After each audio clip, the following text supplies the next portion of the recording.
उठाए जा उनके सितम और जिए जा, यूं ही मुस्कुराए जा, आंसू पिए जा।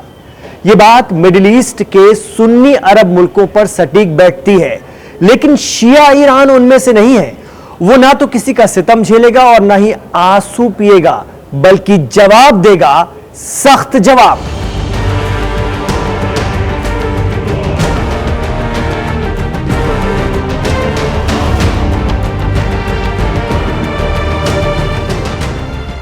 ये बात हम इसलिए कह रहे हैं कि इस्राएल के जरिए ईरान पर हमले की तैयारियों और उसे अमेरिका के जरिए मिल रही मदद के बावजूद ईरान ने अमेरिका को सीधी धमकी दी है।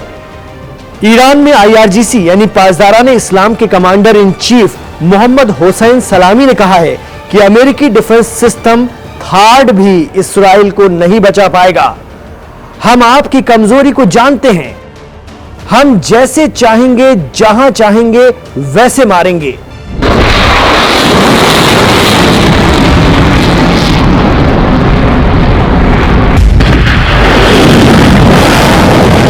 उन्होंने यह बयान ईरान पर हमले की तैयारियों को लेकर अमेरिका और इस्राएल की जुगलबंदी पर दिया है।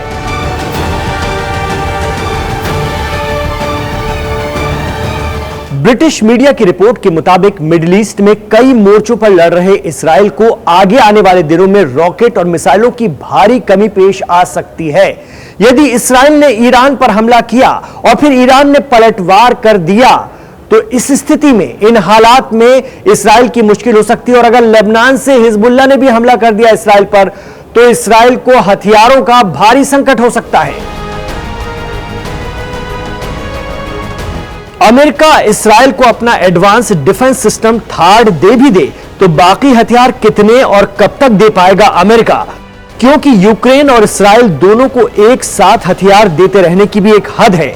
कहा जा रहा है कि अमेरिका एक साथ दो जगह बहुत बड़ी तादाद में असलहे नहीं दे सकता। इधर पिछले एक साल से हमास और हिजबुल्लाह से लड़ रहे इस्राएल का बजट भी एक हद तक सपोर्ट कर पाएगा। एडवांस हथियार रखना और चलाना बेहद खर्चीला काम है। कहा जाता है कि अमेरिका के जरिए दिए गए आयरन डोम डिफेंस सिस्टम से एक मिसाइल या रॉकेट रोकने में लाखों डॉलर का खर्च आता है। ऐसे में हिजबुल्लाह, हूती और ईरानी मिसाइलों को रोकने में इस्राएल को खासा माली नुकसान उठाना पड़ सकता है। ऐसे में थाड डिफेंस सिस्टम के साथ दिक्कत यह है कि उसे अमेरिकी एक्सपर्ट ही चला पाते हैं और एक सिस्टम को चलाने में करीब 95 अमेरिकी फौजियों की जरूरत होती है।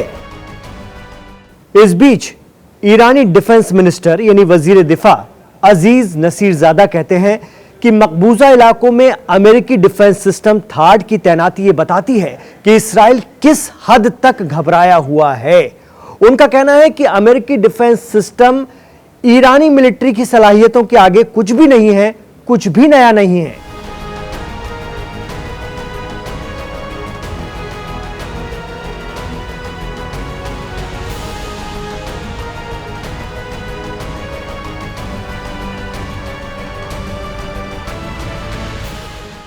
जी हां, ईरान की मिलिट्री सलाहियत, जिसके दम पर इस्लामिक रिपब्लिक मिडिल ईस्ट से लेकर इस्लामिक वर्ल्ड का रहनुमा बनने की तैयारी में है।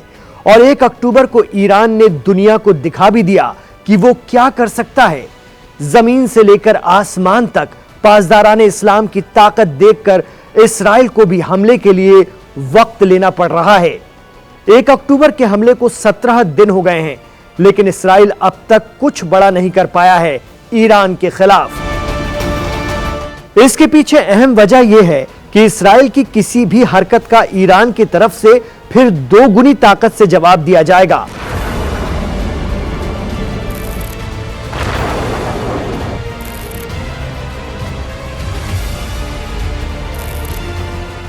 और फिर उससे निपटने के लिए इस्राएल को हथियारों की किल्लत पड़ सकती है। इधर छोटे बड़े हर तरह के ड्रोन, रॉकेट और मिसाइल पर ईरान ने जबरदस्त काम किया है और दुनिया में इसके लिए अहम मकाम रखता है। पिछली 2 दहाइयों में उसने बैलिस्टिक मिसाइल के शोबे में जबरदस्त काम किया है। उसके पास 2 से 2,500 किलोमीटर तक मार करने वाली मिसाइलें भी हैं। साथ ही छोटे रॉकेट की यूनिट और ड्रोन की तो पूरी सलाहियत ही ईरान के पास है। अब तक इसराइल हमास और हिजबुल्लाह जैसी जंगजू तंजीमों यानी मिलिशिया से जूझता रहा है। जानकार मानते हैं कि अगर उसका पाला ईरान से पड़ गया तो जंग बहुत बड़ी और खतरनाक होगी। दुनिया में मिलिट्री रैंकिंग में ईरान 14वें तो इसराइल 17वें नंबर पर है। कहा जाता है कि ईरान के पास 19,000 से ज्यादा टैंकों का जखीरा है, जो सीधी जमीनी लड़ाई के लिए अच्छी खासी तादाद है।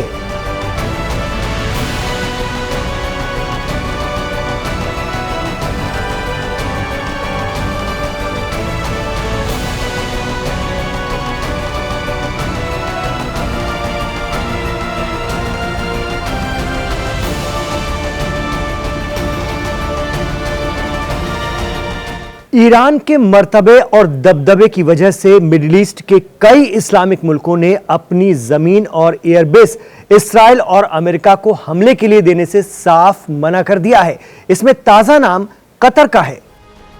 कतर के पीएम ने साफ कर दिया है कि अमेरिकन अल उदैद एयरबेस को वो अपने यहां से ईरान के खिलाफ इस्तेमाल नहीं करने देंगे। आपको बता दें कि कतर में मुकीम अल उदैद एयरबेस मिडिल ईस्ट में मौजूद अमेरिका का सबसे बड़ा एयरबेस है। यह तो ईरान की बात हुई, लेकिन अगर इसराइल ने ईरान के खिलाफ किसी भी तरह का बड़ा हमला किया तो लेबनान से एक और शिया तंजीम इसराइल के खिलाफ बड़े हमले करना शुरू कर देगी, और वो है हिजबुल्लाह।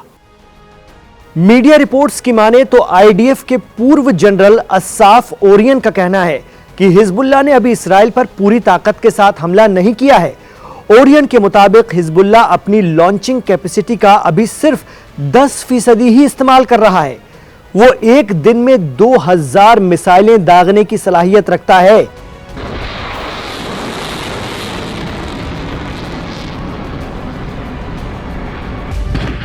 लेकिन फिलहाल वो 100-200 मिसाइलों से ही हमला कर रहा है। इसी से अंदाजा लगाया जा सकता है कि इसराइल बदले की कार्रवाई में कहीं फंस ही ना जाए।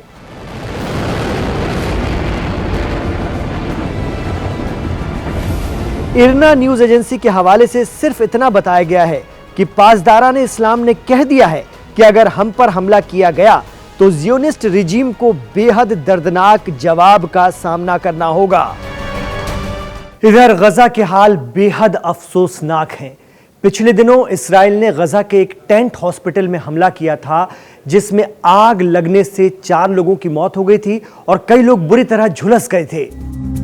देर अल बलाह इलाके में रहने वाले एक पिता अहमद अल दालू की बीवी और जवान जहान बेटा भी उस आग की भेंट चढ़ गया।